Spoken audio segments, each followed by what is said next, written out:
அண்மை செய்தியாக பார்த்து வருகிறோம். தேர்தல் வழக்கில் இருந்து பாஜகவை சேர்ந்த வானதி சீனிவாசன் விடுவிக்கப்பட்டுள்ளார். அண்மை செய்தியாக பார்த்து வருகிறோம்.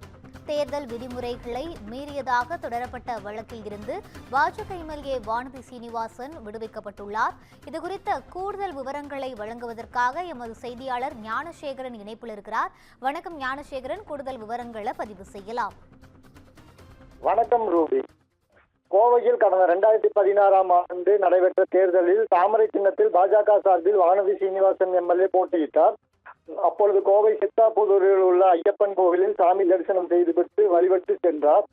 இதனைத் தொடர்ந்து கோவை ரேஸ்கோர்ஸ் காவல்துறையினர் அவர் மீது கோவிலில் பக்தர்களிடம் பாரதிய ஜனதா கட்சி தாமரை சின்னத்தில் வாக்களிக்க கோரியதாகவும் கட்சி சின்னம் மற்றும் வேட்பாளரின் புகைப்படத்தை துண்டு பிரசுரங்கள் விநியோகம் செய்து தேர்தல் விதிமுறைகளை மீறியதாகவும் தொடரப்பட்ட பொய் வழக்கு விசாரணை கோவை ஒருங்கிணைந்த சட்டமன்ற உறுப்பினர்களுக்கு எதிரான வழக்குகளை விசாரிக்கும் சிறப்பு நீதிமன்றத்தில் நடைபெற்று வந்தது.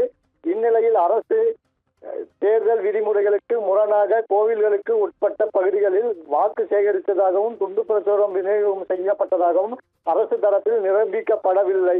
எனவே சட்டமன்ற உறுப்பினர் வானதி சீனிவாசன் விடுதலை செய்யப்படுவதாக குற்றவியல் நீதித்துறை நடுவர் நீதிமன்ற எண் 1 நீதிபதி தமிழன் தீர்ப்பு வழங்கி உத்தரவிட்டுள்ளது குறிப்பிடத்தக்கது.